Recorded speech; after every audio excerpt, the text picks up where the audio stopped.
أعوذ بالله من الشيطان الرجيم يا أيها الذين آمنوا صلوا عليه وسلموا تسليما عن عبد الله بن عمر رضي الله تعالى عنه قال قال رسول الله صلى الله عليه وسلم أولى بالناس يوم القيامة أكثرهم علي الصلاة রাহু আবু দাউদ তিরমিজি বেসানাদিন সাহিহ আন আবি হুরায়রা রাদিয়াল্লাহু তাআলা আনহু قال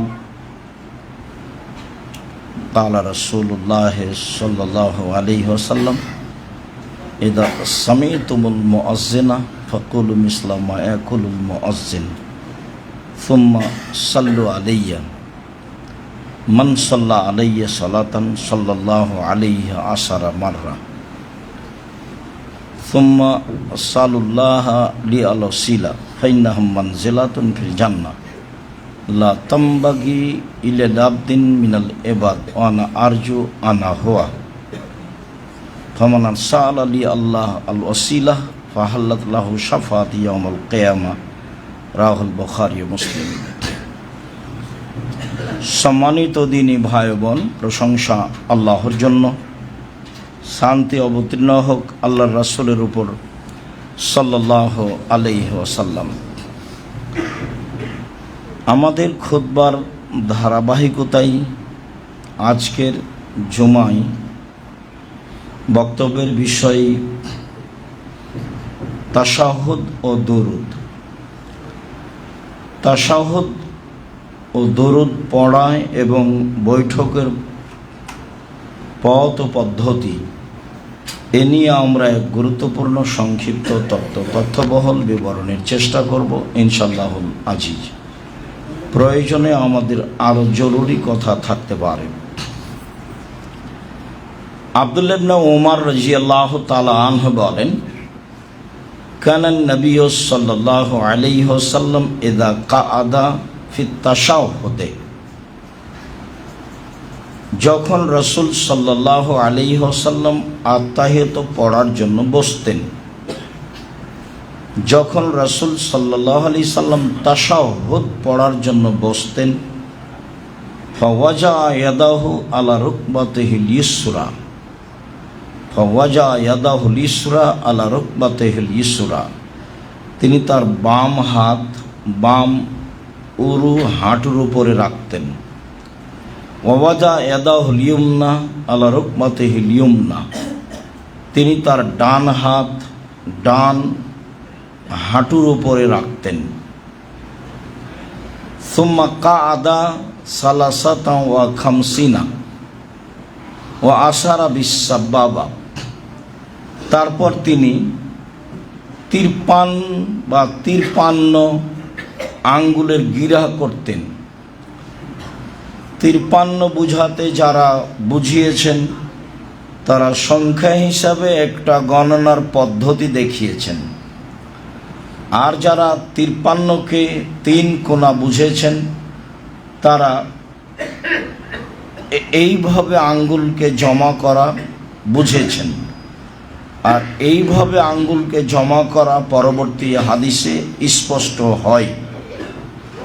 অত্র হাদিসে আব্দুল্লাহ ইবনে উমর বলেন, রাসূল সাল্লাল্লাহু আলাইহি সাল্লাম বাম হাত বাম হাঁটুর উপরে রেখে ডান হাত ডান হাঁটুর উপরে রেখে আঙ্গুলগুলিকে এইভাবে গোলাকার করলেন এবং আঙ্গুল দিয়ে ইশারা করতে লাগলেন। আজকে আমাদের এই অংশে সবচেয়ে যেটা জরুরি অংশ থাকবে সেটা হলো আঙ্গুল দিয়ে ইশারা করার বিষয়টি কেমন। ওয়াইল ইবনে হুজর রাদিয়াল্লাহু তাআলা আনহু বলেন, কানা নবী সাল্লাল্লাহু আলাইহি ওয়াসাল্লাম ইযা কাআদা ফি তাশাহুদে, যখন রাসূল সাল্লাল্লাহু আলাইহি সাল্লাম তাশাহুদ পড়ার জন্য বসতেন তখন কাবাজা ইসনাইনে, তিনি এই 2টি আঙ্গুল জমা করে নিতেন। ও হাল্লাকা হালকাতান, আর অন্য হাদিসে আসবে মধ্যম আঙ্গুল এবং বৃদ্ধ আঙ্গুল দুইটা গোলাকার করতেন। এরপরে ওয়ারাফা ইসবাহু, এই তর্জনী আঙ্গুলটি দিয়ে ইশারা করতেন। ফারাআইতুহু ইউহাররিকুহা ইয়াদুবিহা, আমি দেখতে পাচ্ছি তিনি আঙ্গুলটি নড়াচ্ছেন এবং দোয়া করছেন। আমি দেখতে পাচ্ছি তিনি আঙ্গুলটি নড়াচ্ছেন এবং দোয়া করছেন। এইখানে আমাদের গুরুত্বপূর্ণ কিছু কথা থাকবে ইনশাআল্লাহ। আব্দুল্লাহ ইবনে উমর রাদিয়াল্লাহু তাআলা আনহু বলেন, কানান নবী সাল্লাল্লাহু আলাইহি সাল্লাম ইজা কাদা ফিত তাশাহুদে, যখন রাসূল সাল্লাল্লাহু আলাইহি সাল্লাম আত্তাহিয়াত ও তাশাহুদ পড়ার জন্য বসতেন, তখন ওয়াজা ইয়াদাহুল ইসরা আলা ফাখিজিহিল ইসরা, তিনি তার বাম হাতকে বাম উরু রানের ওপরে রাখতেন। ওয়াজা ইয়াদাহুল ইয়ুমনা আলা ফাখিজিহিল ইয়ুমনা, তিনি তার ডান হাতকে ডান উরুর উপর রাখতেন। সুম্মা আশারা বে ইসবাইহি, তারপর তিনি তার আঙ্গুল দিয়ে ইশারা করেন। ওয়া আতবাআহা বাসারাহু, এবং তার চক্ষুকে ওই আঙ্গুলের উপরে রেখে দেন। ওয়াদু, এবং তিনি দোয়া করতে থাকেন। অত্র হাদিসে সলাতের অবস্থায় চক্ষু কোথায় থাকবে তা স্পষ্ট প্রমাণ হয়। অন্তত তাশাহুদের বৈঠকে এবং সালামের বৈঠকে আঙ্গুল যে নড়তে থাকবে, চক্ষু এই আঙ্গুলের উপরে থাকবে বলে আব্দুল্লাহ ইবনে উমর রাদিয়াল্লাহু তাআলা আনহু বলেন, যা রাসূল সাল্লাল্লাহু আলাইহি সাল্লামকে দেখলেন, তিনি বলেন, লাহিয়া আশাদ্দু আলা শায়তানি মিনাল হাদিদ, আঙ্গুল দিয়ে ইশারা করা কাজটি শয়তানের উপরে লোহার আঘাতের চেয়ে কঠিন। আঙ্গুল নড়ানো কাজটি শয়তানের উপরে লোহা দিয়ে আঘাত করলেও যত কষ্ট পাবে, ব্যথা পাবে, তার চেয়ে সে বেশি কষ্ট পায় আঙ্গুল নড়ালে। এ কথা রাসূল সাল্লাল্লাহু আলাইহি সাল্লাম বলেন। ওয়াইল ইবনে হুজর রাদিয়াল্লাহু তাআলা আনহু বলেন, রাআইতু রাসূলুল্লাহ সাল্লাল্লাহু আলাইহি সাল্লাম, আমি আল্লাহ রাসূলকে দেখলাম, হাল্লাকা বিল ইবহাম অল ওস্তা, রাসূল সাল্লাল্লাহু আলাইহি সাল্লাম বৃদ্ধ আঙ্গুল এবং মধ্যমাকে দিয়ে গোলাকার করলেন। ওয়ারাফা ইসবাহু আল্লাতি তালিহিমা, আর দুইটার মধ্যে পাশাপাশি যেই আঙ্গুল আছে সে আঙ্গুল তিনি উঠিয়ে ইশারা করতে লাগলেন তার তাশাহুদে। এই কথা ওয়াইল ইবনে হুজর বলেন, যা অন্য বর্ণনায় তিনি বললেন আমি দেখলাম। আব্দুল্লাহ ইবনে আবজা বলেন যে কানান নবী সাল্লাল্লাহু আলাইহি সাল্লাম ইশিরু বে ইসবাইহি আস-সাব্বাহাতে ফি সালাতে, রাসূল সাল্লাল্লাহু আলাইহি সাল্লাম অবিরাম এই তর্জনী আঙ্গুল দিয়ে ইশারা করতেন। অত্র হাদিসে অবিরামের কথা উল্লেখ রয়েছে।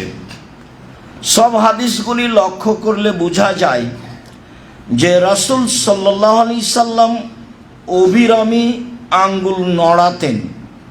কেননা তা হচ্ছে শয়তানের উপর লোহার আঘাতের চেয়ে অনেক কঠিন। কেননা আঙ্গুল নড়ছে বলেই আঙ্গুলের উপরে দৃষ্টি রয়েছে, আঙ্গুল সেই দিকে, চক্ষু সেই দিকে লক্ষ্য করছে। সম্মানিত দিনী ভাই বোন, বলতে চাচ্ছিলাম যে ভারত, বাংলাদেশ, পাকিস্তানে, আমাদের দেশে আমরা যেভাবে সলাৎ শিখেছি বা আংশিকভাবে যেসব বই পুস্তক পড়েছি, তাতে আমরা অবগত আছি যে আত্তাহিয়াতুর বৈঠকে শুধু ইল্লাল্লাহ বলার সময় আঙ্গুল উঠাতে হবে। কিভাবে এটা হলো তা আমাদের অবগতির বাইরে। তবে কিছু আরবি বই পুস্তকে মাঝহাবি ভাইদের পক্ষ থেকে লেখা রয়েছে। নাসিরউদ্দিন আলবানী রাহিমাহুল্লাহ বলেন যে ইল্লাল্লাহর সময় একবার আঙ্গুল উঠাতে হবে মর্মে কোনো সহিহ হাদিস নেই, কোনো জয়ীফ হাদিস নেই, কোনো জাল ভুয়া হাদিসও নেই। পৃথিবীতে এ মর্মে মানুষের বানানো কোনো হাদিস নেই।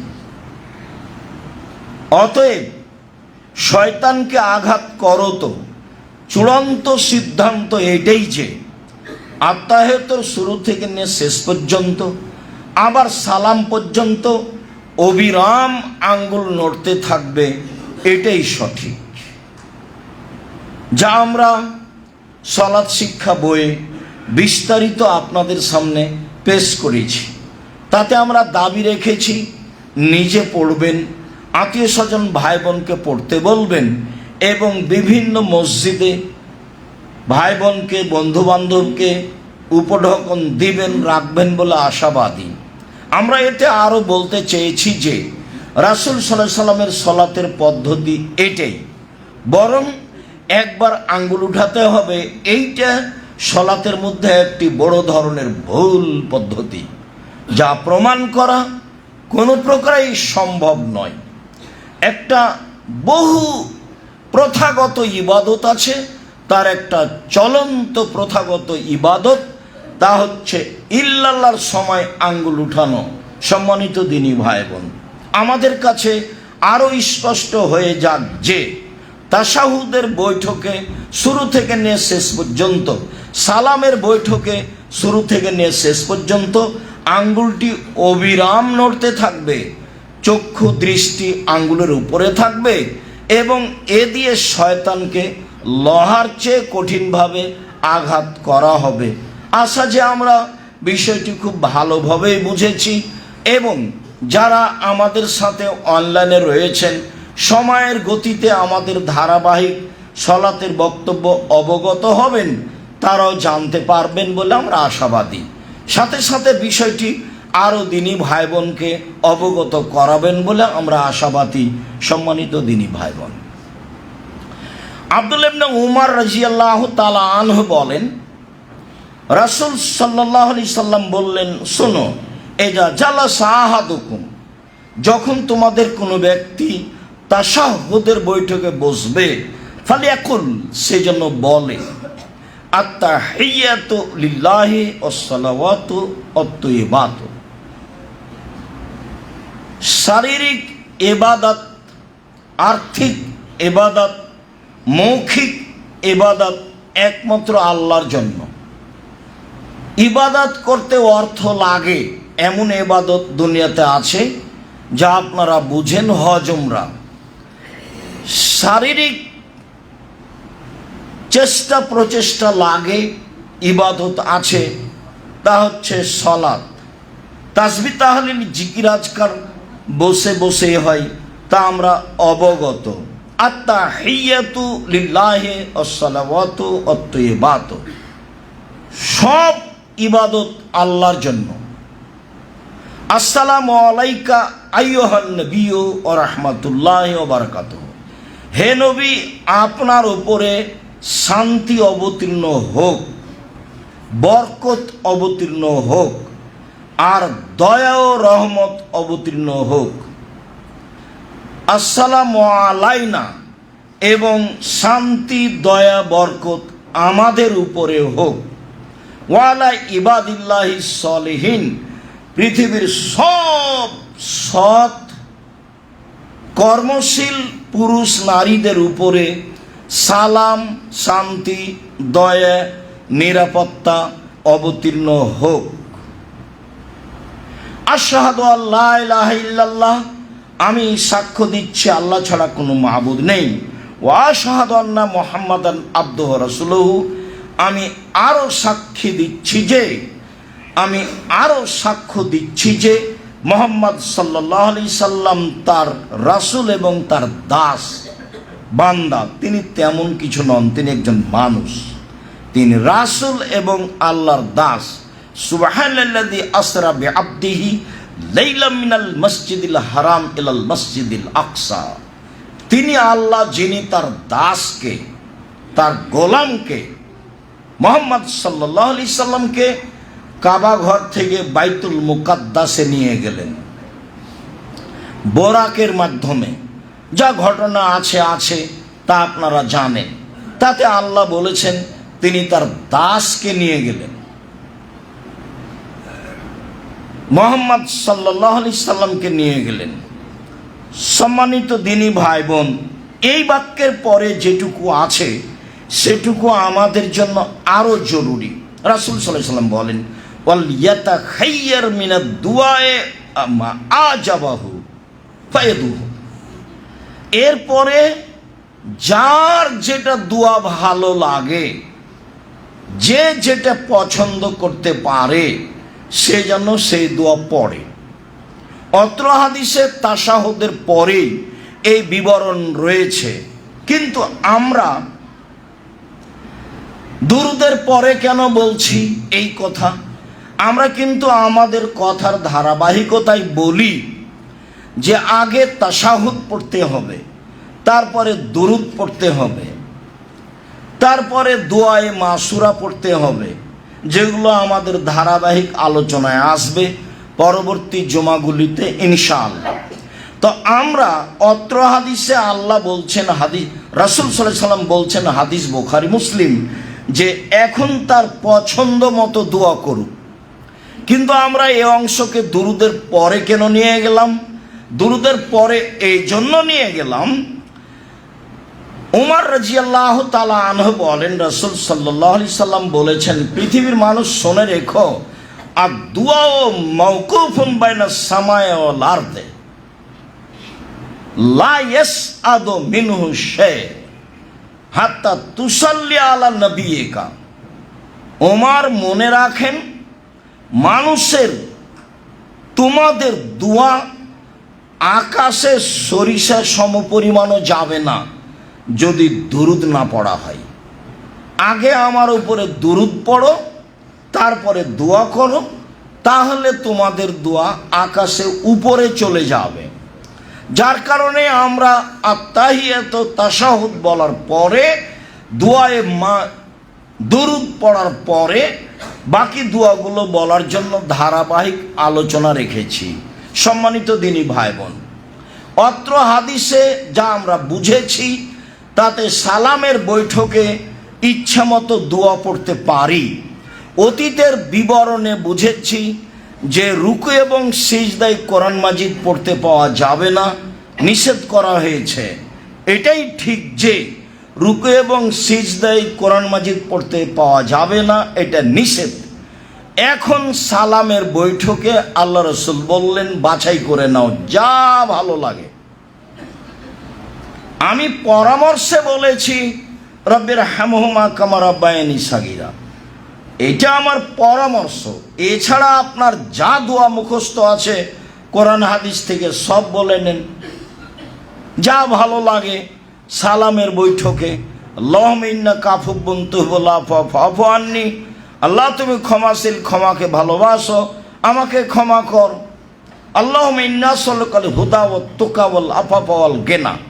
হে আল্লাহ, আমি তোমার কাছে তাকওয়া, পরহেজগারিতা চাই, তোমার কাছে আমি নিরাপত্তা চাই, আমি তোমার কাছে এমন নেকি করা চাই যেটা গোপন থাকবে, আর মানুষের কাছে আমাকে হাত পাততে হবে এরকম পরিবেশ যেন না আসে, আমি এটা চাই, তোমার কাছে এটা চাচ্ছি। দুয়ার বই থেকে গুরুত্বপূর্ণ দোয়াগুলি মুখস্থ করে নিয়ে বলার চেষ্টা করি। এছাড়াও রব্বানা আতিনা ফিদ দুনিয়া হাসানাতাও, এছাড়া রব্বি ইন্নী যালামতু নাফসি ফাগফিরলি, যা দোয়া মুখস্থ আছে। এখন আপনার সময় হয় না কেন? ছোটকালে মক্তবে ভাঙাচুরা করে দুইটা দোয়া মুখস্থ করেছিলেন, ওই দুই আজীবন চুষে খাচ্ছেন কেন? সবই কাজ চলে, জমি জায়গা দেখা চলে, দলিলাদিল্লা দেখা চলে, বাড়িঘর করা চলে, মেয়ে কেস মামলা করা চলে, একটু দুয়াটা দেখা চলে না? এরকম সুযোগ হয় না? এইটা আপনি কাকে বুঝাতে চাচ্ছেন? হয় না কেন? আপনি দেখেন না কেন? বাংলা যদি নাই পড়া যায়, পড়তে নাই পারি, তো ছেলে মেয়ে তো পারে, ওদেরকে পড়তে বলি। আর কোরআন মাজিদ আপনি পড়তে পারেন না, এটা তো গ্রহণ হবে না, পড়তেই হবে যে কোনো মূল্যে। আর বাংলা উচ্চারণ দিয়ে কোরআন মাজিদ পড়া হবে না, বাংলা উচ্চারণ দিয়ে কোরআন মাজিদ পড়া হবে না, ওটা উচ্চারণ ঠিক হবে না। সম্মানিত দ্বীনী ভাই বোন, আবু হুরায়রা রাদিয়াল্লাহু তাআলা আনহু বলেন, আব্দুল্লাহ ইবনে মাসউদ রাদিয়াল্লাহু তাআলা আনহু বলেন, কানা নবী সাল্লাল্লাহু আলাইহি সাল্লাম ইয়াজলিসু ফির রাকাতাইনিল উলাইয়াইনি আলার রাসফে হাত্তা ইয়াকুমা। আল্লাহ রাসূল যখন আত্তাহিয়াতের বৈঠকে বসতেন, তখন মনে হতো যেন গরম পাথরের বসেছেন, বসলেন আর উঠলেন। মানে আত্তাহিয়াত ছাড়া আর কিছু বেশি পড়তেন না, তাশাহুদ ছাড়া আর কিছু বেশি পড়তেন না। আল্লাহ রাসূল যখন তাশাহুদের বৈঠকে বসতেন, তখন মনে হতো যেন তিনি গরম পাথরের উপরে বসেছেন। গরম পাথরের উপরে বেশিক্ষণ বসে থাকা যাবে কি? অল্প সময় বসেই উঠে গেছেন। আমরা তাশাহুদ পড়ার সময়টা আল্লাহ রাসূলের খুব কম দেখেছি, তাতে আমরা বুঝেছি যে ভাবে মনে হচ্ছে যে গরম পাথরের উপরে বসে আছেন, তাই গরম জিনিসটা সহ্য করতে না পারাই তাড়াতাড়ি উঠে গেছেন। সম্মানিত দ্বীনী ভাই বোন, আমরা বলছিলাম আত্তাহিয়াতুর বৈঠক, তাশাহুদের বৈঠক কেমন হবে, হাত কোথায় থাকবে এবং আঙ্গুলের অবস্থা কেমন হবে। আঙ্গুল অবিরাম নড়বে, তাতে শয়তানকে আঘাত করা হবে বলে আমরা স্পষ্ট বুঝেছি এটাই সলাতের পদ্ধতি। আর এটাই অক্ষরে অক্ষরে সলাৎ শিক্ষা বইয়ে রাসূল সাল্লাল্লাহু আলাইহি সাল্লামের সলাৎ বনাম প্রচলিত সলাৎ, এতে উল্লেখ করা আছে। সম্ভবপর মানুষ হিসাবে চেষ্টা করা আছে যাতে করে কোনো মানুষের মতামত পেশ করা না লাগে, যাতে করে কোনো দল মাঝাবের কথা পেশ করা না লাগে, যাতে করে নিজের কোনো মন্তব্য পেশ করা না লাগে। হুবাহু আল্লাহ এবং রাসূলের কথা দিয়ে সলাৎকে কিভাবে দেখানো যেতে পারে তার চেষ্টা করা হয়েছে। কেননা তিনিও বলেছেন, সাল্লু কামা রাআইতুমুনি উসাল্লি, পৃথিবীর মানুষ সালাত আদায় করো তোমরা যেভাবে আমাকে দেখছো। তো এখন তো তিনি দুনিয়াতে নেই, তো কিভাবে সালাত দেখবেন? তখন আমরা পরামর্শে বলেছি একেবারেই পৃথিবীতে নিখুঁত কেতাব বুখারী মুসলিম। যারা এদেশে বুখারী পড়ায় এদেশে সেদেশে, তাদের মান সম্মান অনেক বেশি, তাদের বেতনও বেশি, কিন্তু আমল করতে হবে বুখারীর উপরে এইটা কম, নেই বললেই চলে। কেন যে এমনটা আল্লাহই ভালো জানে। আবার কিছু বললেই অনেক কথা, বুখারীর কি হাদিসই সব সহিহ আর কি দুনিয়াতে নেই? মানে উল্টা কথা। সহজ হলে তো কথা সহজ হয়। আল মুমিন গিররুন করিম, মুমিন হচ্ছে ভোলা ভালা সাধারণ, নাকে লাগাম লাগানো উটের নেই। বসতে বললে বসে, উঠাতে বললে উঠাতে চাইলে উঠে। এর নাম হচ্ছে নাকে লাগাম লাগানো উট, এরই নাম হচ্ছে মুমিন। মুমিন ধূর্ত নয়, মুমিন চালাক নয়, মুমিন পেঁচেলা নয়, মুমিন অভিশাপকারী নয়, মুমিন অশ্লীল ভাষার অধিকারী নয়, মুমিন কঠোর কর্কশ মানুষকে অপমান খাটো করবে এরকম চরিত্রের নয়। আল্লাহ রাসূল মুমিন বলছেন আল মুমিন গিররুন করিম, মুমিন হচ্ছে সাধারণ সাদা সিধে, চলাফেরা সাদা সিধে, পোশাক আদি সাদা সিধে, খাওয়া পড়া সাদা সিধে, গাড়ি বাড়ি সাদা সিধে। এইভাবে বিত্তশালিতা দেখিয়ে বা এইভাবে লোন নিয়ে বাড়ি গাড়ি করে লিফটে আহাল পরিবার মিলে উঠে মেয়ের জন্য 450-500 টাকা দিয়ে আইসক্রিম কিনে কি হবে ফলাফল? কি হবে? চাঁপাইনবাবগঞ্জের ভাষায় আমও গেল, ছালাও গেল, কাঁদতে কাঁদতে 2 চোখ হয়ে গেল, সেটাই হবে। আর না হলে বইয়ের ভাষায়, ওই যে বইয়ে লেখা ছিল, বাবু বলছে মাঝি চাঁদ কেমন বাড়ে কমে রে। তো আমি কেউ সব জানি, দেখি তোর জীবন চারা নাই মিছে। মাঝি এ কি সে কি, আমি কি আর জানি, দেখি তোর জীবন আটা নাই মিছে। মাঝি এ কি ও কি, আমি কি এসব বুঝি, দেখি তোর জীবন 12 আনাই মিছে। এবার বাতাস উঠেছে, নৌকা হিলে উঠেছে। তখন মাঝি বলছে, বাবু সাঁতার জানো বাবু? তখন বাবু বলছে, না রে মাঝি, না তো আমি সাঁতার জানি না। তখন মাঝি বলছে, দেখি এখন বাবু তোমার জীবন 16 আনাই মিছে। আপনি যেভাবে আহাল পরিবার গড়তে চাচ্ছেন, ছেলে মেয়েকে শিক্ষা দিতে চাচ্ছেন, এটাই কি আসলে পরকালমুখী? এটাই কি জাতির জন্য কল্যাণ নিয়ে আসবে? এটাই কি জাতিকে সঠিক পথ দেখাবে? এটাই কি জাতিকে সঠিক আকীদা দেখাবে? ছেলে মেয়ে শুধু নিজের জন্যই মানুষ করলেন, তাই তো বোঝা গেল। মনে করলেন যে টাকা ইনকাম করবে, ভালোই করেছে। যেই কোম্পানি তাকে টাকা দেয় সেই কোম্পানির ওষুধ লিখে। তা আপনি যেমন ছেলেও তেমন। আপনার সাদি ছিল বড় ইঞ্জিনিয়ার, তখনও খালি রাস্তাঘাট তৈরি করতে গিয়ে টাকা চুরি করে, টাকা মেরে খাই। আমি ভালো নেই এ কথা বলিনি, একেবারেই কম। সাজও না আদের। আপনার লক্ষ্য উদ্দেশ্য ভুল হয়েছে, আপনি তার আকীদা সংশোধন করতে পারেননি। এই লক্ষ্যেই একবারে তেঁতুলিয়া থেকে টেকনাফ পর্যন্ত মক্তব চালু করতেই হবে যে কোনো মূল্যে, এবং প্রশিক্ষণে আসতেই হবে, শুধু জাতির জন্য, আপনাদের জন্য, বাঙালিদের জন্য, জাতির কল্যাণের জন্য, জাতিকে পরকালমুখী করার জন্য।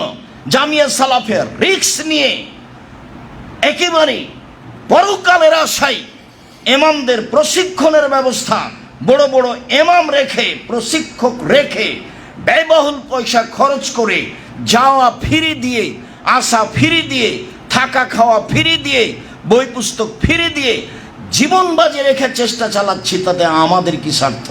স্বার্থ জাতিকে পরকালমুখী করতে চাই, এটাই স্বার্থ। স্বার্থ এ দিয়ে আল্লাহকে সন্তুষ্ট করতে চাই, এটাই স্বার্থ। জাতিকে বুঝাতে চাই যে এটা একটা ভুয়া জীবন। পার্থিব জগৎ তোমাকে প্রতারণা দিয়েছে। তুমি তোমার ছেলে মেয়ের ব্যাপারে যে পরিকল্পনা করেছ, ভুল পরিকল্পনা। তুমি ছেলে মেয়ে মানুষ করতে পারোনি, তোমার জীবন ব্যর্থ। বুঝেও বুঝে না ওরা, অন্তর আছে বুঝে না, দেখেও দেখে না ওরা, চক্ষু আছে দেখে না, শোনেও শোনে না ওরা, কান আছে শোনে না। উলায়কা কালা আনাম, তারা পশু প্রাণীর মতো, তারা গরু ছাগলের মতো, তারা কুকুর শ্রীকের মতো, বালহুমাজাল মন, তার চেয়ে খারাপ। জীবন পশু প্রাণীর মতো, কুকুর শ্রীর মতো। মানুষকে মেরে জেল হাজতে দিয়ে কি হবে?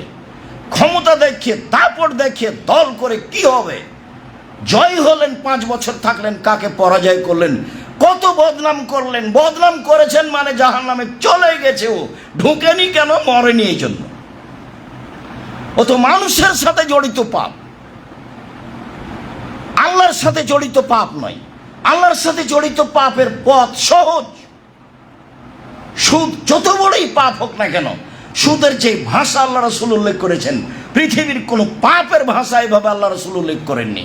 সুদের পাপের ব্যাপারে বলছেন, মায়াকুল দিরহাম রেবাহ ইয়ালাম আসাদ্দু মিন সিত্তাতি ওয়া সালাসিনা জিনিয়া। কে যদি জেনে শুনে 1 টাকা সুদ খায়, 36 বার জেনা করে যত পাপ হবে, 1 টাকা সুদ খেলে তার চেয়ে বেশি পাপ হবে।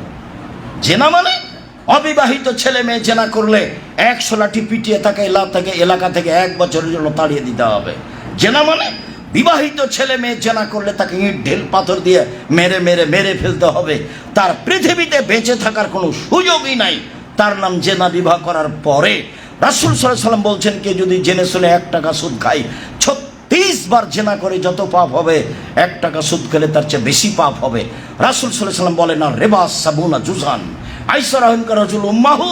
সুদের পাপের 70টি ভাগ রয়েছে। ছোট ভাগ হলো মায়ের সাথে জেনা করলে যেমন পাপ হয়। সুদের পাপের 70টি ভাগ রয়েছে, ছোট থেকে বড়, বড় থেকে ছোট। সবচেয়ে সবচেয়ে ছোট পাপ হলো মায়ের সাথে জেনা করলে যেমন পাপ হয়, সুদের পাপের ব্যাপারে আল্লাহ রসুল বলছেন যে যে সুদ খাবে তাকে নিঃস্ব হতে হবে, আর আল্লাহ বলছেন যে সুদ খাবে তার টাকা কমে যাবে। উভয় দিকে লক্ষ্য করে আমি বলেছি যে যারা সুদ খাচ্ছে তাকে একদিন ভিক্ষুক হতেই হবে, কোনো পথ নেই।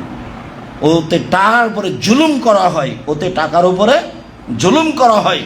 টাকা যেই জন্য সৃষ্টি হয়েছে আল্লাহ করেছেন, সেই জন্য তাকে ব্যবহার করা হয়নি। ও বিনিময়ে ব্যবহার হওয়ার জন্য তার জন্ম। টাকা মুদ্রার জন্ম হচ্ছে বিনিময় ব্যবহারের জন্য।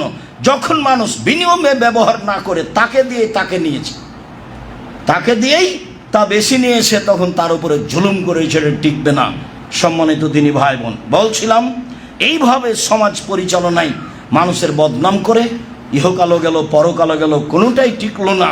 জেনা তো মহাপাপ, শুদ্ধ মহাপাপ, ক্ষমা চাইলে ক্ষমা হবে ইনশাল্লাহ। কেন? তার সাথে জড়িত পাপ। মানুষের বদনাম করে বিরোধিতা করে ক্ষমা চান দেখি? কিয়ামত পর্যন্ত কোনো একদিন ক্ষমা হয়ে গেলে আল্লাহ হবেন জালেম।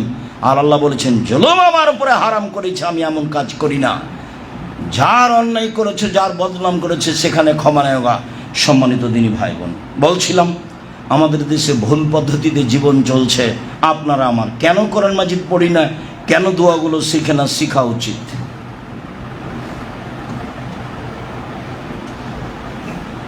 আলহামদুলিল্লাহ ওয়াহদা ওয়াসসালাতু ওয়াসসালামু আলা মান লা নাবিয়্যা বা'দা। আল্লাহ তাআলা বলেন, ইয়া আইয়ুহাল্লাযীনা আমানু সাল্লু আলাইহি ওয়া সাল্লিমু তাসলিমা।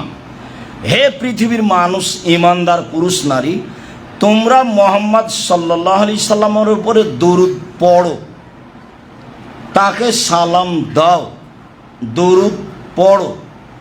আল্লাহ তাআলা বলেন, ইন্নাল্লাহা ওয়া মালাইকাতুহু ইউসাল্লুনা আলান নবী। নিশ্চয় আল্লাহ এবং ফেরেশতা নবীর উপরে দরুদ পড়ে। তা আল্লাহ যখন নবীর উপরে দরুদ পড়েন মানে নবীর উপরে দয়া করেন। ফেরেশতাই যখন নবীর উপরে দরুদ পড়েন মানে নবীর জন্য ক্ষমা চান। তা আল্লাহ যে কাজে ব্যস্ত, ফেরেশতাগণ যে কাজে ব্যস্ত, সে কাজে আমরা করি না কেন? সেটা হলো দরুদ। আব্দুল্লাহ ইবনে উমর রাদিয়াল্লাহু তাআলা আনহু বলেন, রাসূল সাল্লাল্লাহু আলাইহি সাল্লাম বলেছেন, আওলান নাসে বি ইয়াউমাল কিয়ামা আকসারুহুম আলাইয়া সালাহ। বিচারের মাঠে সবচেয়ে ভালো মানুষ হবে সেই যে আমার উপরে দরুদ পড়ে। বিচারের মাঠে সবচেয়ে ভালো মানুষ হবে সে যে আমার উপরে দরুদ পড়ে। আব্দুল্লাহ ইবনে উমর রাদিয়াল্লাহু তাআলা আনহু বলেন, রাসূল সাল্লাল্লাহু আলাইহি সাল্লাম বলেছেন, ইন্না লিল্লাহি মালাইকাতান সাইয়্যিহিনা ফিল আরদে ইবাল্লিগুনি মিন উম্মতি আস-সালাহ। সারা পৃথিবী জুড়ে ফেরেশতা আছেন আল্লাহর জন্য, আল্লাহর পক্ষ থেকে। সারা পৃথিবীতে যখনই মানুষ মুহাম্মাদের উপরে দরুদ পড়েন তখন সেই দরুদ আল্লাহর কাছে ফেরেশতারা পৌঁছিয়ে দেন। সেই দরুদ মুহাম্মদ সাল্লাল্লাহু আলাইহি সাল্লামের কাছে পৌঁছিয়ে দেন। মানুষ দরুদ পড়লে আমার কাছে পৌঁছিয়ে দেওয়া হয়, এর জন্য আল্লাহ ফেরেশতাকে দায়িত্ব দিয়েছেন। আপনি এখানে পড়বেন দরুদ, আর মুহাম্মদ সাল্লাল্লাহু আলাইহি সাল্লামের কাছে পৌঁছে দিতে হবে। এই জিম্মেদারি পালনের জন্য আল্লাহ ফেরেশতাকে নির্ধারণ করেছে। আবু হুরায়রা রাদিয়াল্লাহু তাআলা আনহু বলেন, রাসূল সাল্লাল্লাহু আলাইহি সাল্লাম বলেছেন, মা মিন রাজুলিন ইসাল্লি আলাইয়া ইল্লা রাদ্দা আলাইহা রূহি হাত্তা আরুদ্দা আলাইহা সালাহ। যখনই কোনো মানুষ আমার নামে দরুদ পড়ে তখন আল্লাহ আমাকে আত্মা ফেরত দেন, তখন আমি তার দরুদের উত্তর দিই। যখন মানুষ আমার উপরে দরুদ পড়ে তখন আল্লাহ আমার আত্মাকে আমার কাছে ফেরত দেন, তখন আমি তার উপরে দরুদ পড়ি। আর একটু কথা বলি, তারপরে আরো কিছু কথা বলছি। আব্দুল্লাহ ইবনে আমর ইবনে আস বলেন, রাসূল সাল্লাল্লাহু আলাইহি সাল্লাম বললেন, কালা জিবরাইল লি, জিবরাইল আমাকে বলছেন, আল্লাহ ইয়াসুরুকা, আপনি খুশি হবেন না? জিবরাইল আমাকে বলছে আপনি একটু খুশি হবেন না? কি? ইন্নাল্লাহ ইয়াকুলু, আল্লাহ তাআলা বলছেন, মুহাম্মদ মান সাল্লা আলাইকা সাল্লাইতু আলাইহি, যে ব্যক্তি তোমার উপরে দুরূদ পড়বে আমি মুহাম্মদ সাল্লাল্লাহু আলাইহি সাল্লাম তার উপরে দুরূদ পড়ব, তার উপরে দয়া করব। আমি আল্লাহ তাআলা তার উপরে দয়া করব। তারপরে বলছেন, আল্লাহ তাআলা বলেন, মান সাল্লামা আলাইকা, মুহাম্মদ সাল্লাল্লাহু আলাইহি সাল্লাম যে আপনাকে সালাম দিবে আমি তাকে সালাম দিব, আল্লাহ তাকে সালাম দিবেন। আবারও কথাটা স্পষ্ট করি যে আমরা দীর্ঘমেয়াদী জীবনে শুনে আসছি যে আল্লাহ তাআলা শুধু সালাম দিয়েছেন খাদিজাকে। কিভাবে? তাতে শুনেছি যে আবু হুরায়রা রাদিয়াল্লাহু তাআলা আনহু বলেন, যা জিবরাইল ইলান নবী সাল্লাল্লাহু আলাইহি সাল্লাম, জিবরাইল আল্লাহর নবীর কাছে আসলেন, এসে বলছেন, মুহাম্মদ হাজিহি খাদিজা আতাতকা, এই যে খাদিজা আসছে আপনার কাছে, ওই যে খাদিজা আপনার কাছে আসছে, মা হায়নাউন, তার সাথে একটা পাত্র রয়েছে, তাতে আছে খাদ্য, তাতে আছে তরকারি। জিবরাইল বলছেন আমাদের নবীকে, জিবরাইল বলছেন আমাদের নবীকে, শোনেন ওই যে খাদিজা রাদিয়াল্লাহু তাআলা আনহা আসছে, তার হাতে একটা পাত্র আছে, পাত্রে খাদ্য আছে, তরকারি আছে, আপনার জন্য নিয়ে আসছেন। যখন চলে আসবে তখন আপনি কয়েকটা কথা বলবেন। এক, খাদিজা ফাকরা আলাইহা সালাম মিন রাব্বিহা, বলবেন খাদিজা আল্লাহ তোমাকে সালাম দিয়েছে। আর বলবেন যে জিবরাইল তোমাকে সালাম দিয়েছে। ওয়াবাশশিরহা বিবাইতিন মিন কাসবিন লা সাখাবা ফিহি ওয়ালা নাসাবা, আর বলে দিবেন যে খাদিজা তোমার জন্য জান্নাতে একটা ঘর তৈরি করা হয়েছে হীরা মুক্তা মাণিক্য দিয়ে, যেখানে কোনো হইচই নেই, যেখানে কোনো কষ্ট ক্লেশ নেই। বুখারী মুসলিম। জিবরাইল বলছেন আমাদের নবীকে, ওই যে খাদিজা আসছে, খাদিজা আসলে তিনটা কথা বলবেন। এক, খাদিজা আল্লাহ তোমাকে সালাম দিয়েছে। দুই, জিবরাইল তোমাকে সালাম দিয়েছে। তিন, তোমার জন্য জান্নাতে একটা ঘর বানানো হয়েছে হীরা মুক্তা মাণিক্য দিয়ে, যেখানে কোনো হইচই নেই, যেখানে কোনো কষ্ট ক্লেশ নেই। হাদিস বুখারী মুসলিম। এখন আল্লাহ সালাম দিলেন জিবরাইল খাদিজাকে, তো বিশাল ব্যাপার না। আল্লাহ আমাদেরকে সালাম দেন, এই কথাও তো সহজ। মুহাম্মদ সাল্লাল্লাহু আলাইহি সাল্লাম আপনি খুশি হবেন না? কথা শুনে জিবরাইল বলছেন আপনি খুশি হবেন না? হ্যাঁ, কি কথা বলেন? আল্লাহ বলছেন যে মুহাম্মাদের ওপরে যে দুরূদ পড়ে আমি আল্লাহ তার উপরে দয়া করি, মুহাম্মদকে যে সালাম দেয় আমি আল্লাহ তাকে সালাম দিই। হলো তাহলে এবার, যদিও অত কাছাকাছি হলো না, মনে হচ্ছিল ওটা বিশেষ ব্যাপার, আসলেই বিশেষ ব্যাপার। তবুও এতটুকু আশ্বস্ত হলাম যে দুরূদ পড়লে রাসূল সাল্লাল্লাহু আলাইহি সাল্লামকে আল্লাহ সালাম দিলে, দুরূদ পড়লে আল্লাহ আমার প্রতি দয়া করবেন এবং আমাকে সালাম দিবেন। এইটা যেন আমাদের কাছে স্পষ্ট হয়ে থাকে।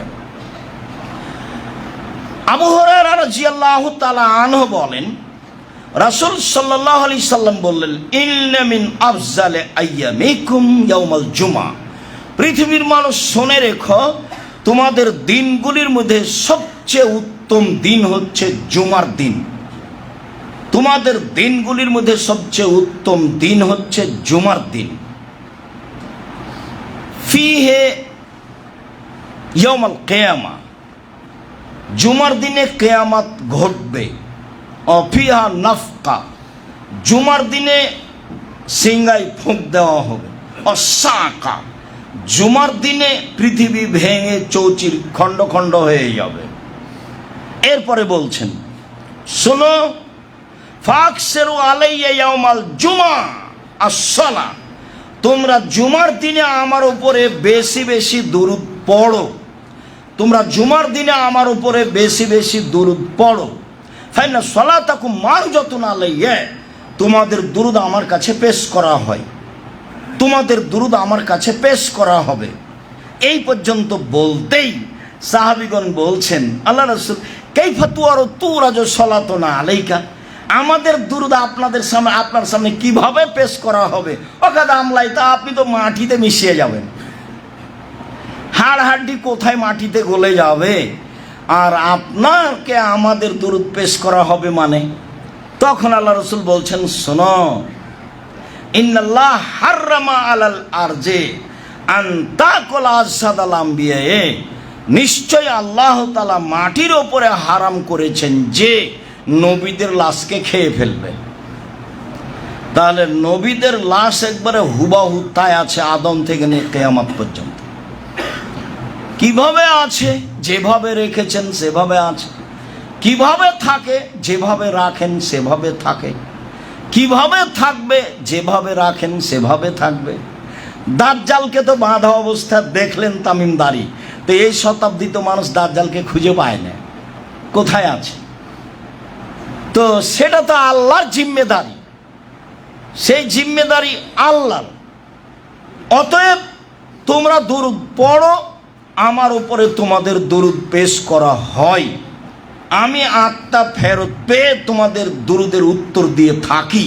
তা অবশ্যই আত্মার জগতে অবশ্যই যেন মনে না করা হয় যে নবী হায়াত, নবী বেঁচে আছেন। এ আকীদা ভ্রান্ত, এ আকীদা নষ্ট, এ আকীদা পরকাল হারাবে। আল্লাহ বলছেন ইন্নাকা মাইতুন ওয়া হুম মাইতুনা, আপনার মরণ হবে, আপনি মরণশীল, সকল মানুষের মরণ হবে। আয়েশা রাদিয়াল্লাহু তাআলা আনহার চোখের সামনে আল্লাহর নবী দুনিয়া থেকে বিদায় নিয়েছেন, তার কাফন দাফন হয়েছে, বিচারের মাঠে তাকে উঠতে হবে, সব কিছুই তার হবে। তিনি একজন মানুষ, তিনি হায়াতুন নবী, এটা নেহাত অন্যায় কথা, এটা আকীদা ভ্রষ্ট, ভ্রান্ত আকীদার কথা। আর বৈঠকে নবী উপস্থিত হয়ে গেছেন, তাই দাঁড়িয়ে যেতে হবে, এটা একটা ভ্রান্ত আকীদা। নবী কেন এখানে আসবেন? উনি কি হাজের নাজির? উনি তো মারা গেছেন, আত্মার জগতে তিনি উত্তর দিয়ে থাকেন। এর অর্থ এই নয় যে আমার বৈঠকে চলে এসেছে। এমন কাজের গতি, এমন নিয়ম নীতি রাসূল সাল্লাল্লাহু আলাইহি ওয়াসাল্লাম রাখেন না, এই ক্ষমতায়, এই গতিবিধি তার কাছে নেই। হজ করতে গিয়ে হাত বাড়িয়ে সালাম দিলেন, যেমন আপনি সালাম দিয়েছেন, তখন আল্লাহ রাসূল কবর থেকে হাত বাড়িয়ে দিয়েছেন। এইসব কথা হচ্ছে আব্দুল কাদের জিলানীর আকাশে যাওয়ার মতো। বলছে, আব্দুল কাদের জিলানী আপনি কোথায় যাচ্ছেন? আরে আল্লাহর বিচারে ভুল হয়ে গেছে, তাই সংশোধন করতে যাচ্ছি। দেওয়ানবাগির কথা যেমন, খোঁজ নেন দেওয়ানবাগি কোথায়, আল্লাহ চিন্তিত আর ছেলে হারালছে, তাই অবাক কথা। এগুলো কি ধরনের কথা? যে কথা মানুষের নাগালের ভিতরে নয়, সেগুলো মানুষ কেমনে বলে, অবাক হয়ে যায়। আরে মাওলানা মানুষ, আবার বক্তা, আবার যেখানে বক্তৃতা সেটা একটা আলেম ফাজেল মাদ্রাসা, বলছে যে আব্দুল কাদের জিলানীর বাড়িতে ভিক্ষুক এসেছিল ভিক্ষা চাইতে, তার মা ভিক্ষা দিতে গেলে ভিক্ষুক তার মাকে দেখে আকৃষ্ট হলো। তখন আব্দুল কাদের জিলানীর মনটা খারাপ হলো, তখনও মায়ের পেট থেকে বের হয়ে ভিক্ষুককে হত্যা করব। তো সবাই যা বলার তাই বলল। আমি এখন পরে বলছি, আমি আর কি বলি, আমি এখন বলছি যে আব্দুল কাদের জিলানী মায়ের পেট থেকে কিভাবে বের হলেন, কিন্তু এখনো তো তার প্রসাবের সময় হয়নি, তো মায়ের পেটে গেলেন কিভাবে? এইটার উত্তর কি? এখন মাওলানা সাহেবকে যদি কেউ বলে এটার উত্তর কি, তাহলে একটা হয়। আরেকটা কথা যে ও তো তার মায়ের সাথে জেনা করেইনি, তাহলে উনি যে তাকে হত্যা করে দিলেন, তাহলে এখন কেসাস আব্দুল কাদের জিলানী জন্মের সাথে সাথে তাকে হত্যা করতে হবে। কেন? তিনি অন্যায়ভাবে একটা মানুষকে হত্যা করেছেন। এগুলো ধর্মের কথা হলো?